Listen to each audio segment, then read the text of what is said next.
assez rapidement, ce qui nous a mis dans des dispositions difficiles, mais on s'était dit, quoi qu'il arrive, on restera serein, on essaiera de développer quelque chose et puis on a été patient, on a été récompensé et c'est le plus important. Physiquement, vous étiez pas mal ce soir. Ouais, je pense qu'on va monter en puissance au fil du temps, de match en match. Le travail de préparation a été bon. Je pense que comme toutes les équipes, on est pour l'instant en rodage et on va monter, comme je vous disais tout à l'heure, en puissance au fil du temps. Il vit bien ce groupe, hein? Oui, il est bien, il vit bien, il travaille bien. C'est un groupe sérieux, appliqué, jeune, avec quelques gens d'expérience, mais je crois qu'il y a une très bonne mixité dans ce groupe et non, je pense qu'il est très appliqué, très à l'écoute. Parce qu'on a aussi un nouvel entraîneur, un entraîneur de caractère qui sait mettre chacun à sa place, donc tout le monde file droit. Ah, il était heureux, Pierre-Yves André, sur le but, hein? Oui, ça fait longtemps, depuis longtemps que j'attends ça, de revenir marquer ici. J'aurais pu le faire avec Guingamp l'année dernière. Ce soir, ça aurait pu être ça aurait pu me sourire un petit peu plus si j'avais été moins maladroit. Ok, merci Pierre-Yves. On va essayer de trouver, je crois que c'est à l'autre bout du vestiaire, eh bien, le passeur, tout simplement. Frédéric Ney, voilà, il y a quelques petites secondes. Très inspiré l'entraîneur de vous faire rentrer, hein. Ouais, on perd d'1-0, j'ai un attaquant sur le banc, donc ça peut paraître un peu logique. Non, mais bon, j'avais envie de jouer sur un beau terrain, une belle pelouse, et bon, je pense qu'on sentait qu'il y avait la possibilité à la mi-temps de faire quelque chose, donc toujours intéressant de rentrer dans un match comme ça. Et, je pense qu'on aurait mérité plus ce soir parce que Nantes était fébrile. On n'a pas su en profiter, c'est dommage, mais bon, c'est quand même un nul, donc on est satisfait. C'était Nantes qui était fébrile ou Bastia qui était bien en place notamment? Non, on était bien en place, mais je pense pas que Nantes était bien en jambes ce soir. C'est pas mal ça quand même avant le derby contre Ajaccio. Ajaccio ce soir à 0 points et Bastia en a 4. Ouais, non, c'est bien, mais bon, chaque fois ils sont venus nous embêter chez nous. J'espère que cette année on va casser ça parce que bon, on a quand même un cœur de gagner. Merci, on va continuer notre petit tour parce qu'il y a un nouvel entraîneur à Bastia. Alors je sais que c'est quelqu'un qui aime bien être discret, mais malheureusement, à force de faire des résultats, bien, on va parler de François Ciccolini. Bon, ce soir, c'est un bon point et je suis sûr qu'on pouvait en prendre 3 du côté bastien. Ne vous inquiétez pas, on va faire aussi des mauvais résultats. Ah bon? Que mes amis ne s'inquiètent pas, on va faire aussi des mauvais résultats.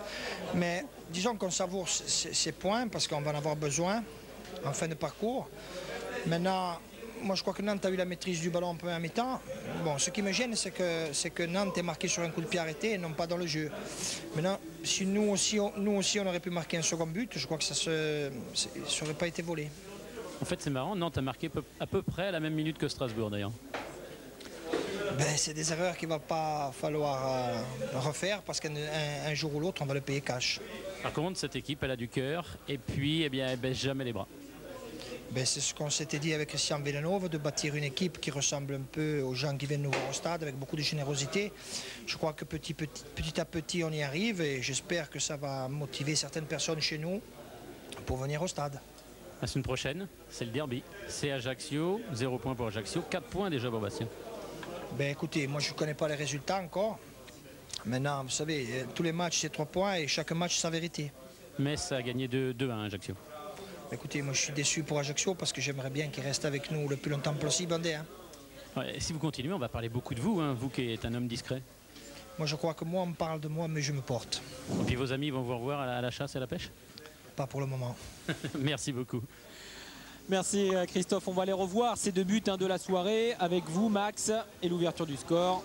La conduite du jeu est laissée à Gilles Yapi-Yapo. On joue depuis 5 minutes. Yapo pour Capou, côté gauche, qui accélère le centre de Capou pour Pujol et l'arrêt réflexe de Pento. Au ralenti, on va apprécier d'abord la qualité de centre de ce joueur arrivé du National, le plat du pied de Pujol et le premier exploit du nouveau capitaine corse. Match ouvert avec une possession de balle nantaise. On joue depuis 25 minutes, on retrouve le toujours très remuant Yapi-Yapo qui décale. Frédéric Darocha qui a levé la tête, le centre de Darocha, la nouvelle parade de Pento. Les Nantais d'Amissos, mais mais par intermittence, une nouvelle fois la main chaude de Pento qui enlève ce cuir brûlant. Les Corses qui restent bien groupés opèrent en contre. Attention à ce coup franc à quelques minutes de la pause. Pour le frapper, il y a Sidibé Evané. La frappe est de Djibril Sidibé, c'est au-dessus des cages de Landreau. 0-0 à la mi-temps. Le public de la Beaujoire manifeste son mécontentement, notamment vis-à-vis du recrutement du club, et rien de vraiment rassurant pour eux, car Caceres est directement sorti à la pause par Amis. C'est les Nantais qui repartent fort dès l'entame du deuxième acte.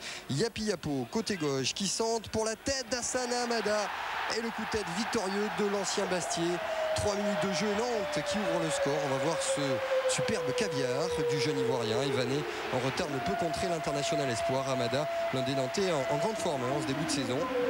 Voilà Bastia mené, et Bastia qui réagit aussitôt avec l'accélération de Tony Vérel pour Pierre-Yves André côté gauche, et la sortie très propre de Landreau qui rappelle ici qu'il reste l'un des grands spécialistes du 1 contre 1. Landreau impeccable, et Pento, vous allez le voir, pas mal non plus pour suppléer Yaya battu, Vané un petit peu court, et puis Jaune qui trouve encore une fois le portier du Sporting. Le Bastia de Ciccolini qui joue bien cette seconde période, ballon perdu notamment par Delomo. Attention à Pierre-Yves André qui accélère côté gauche, il rentre dans la surface, la frappe violente, pied gauche, et l'arrêt superbe de Landreau. André bien sûr très motivé face à son ancien club.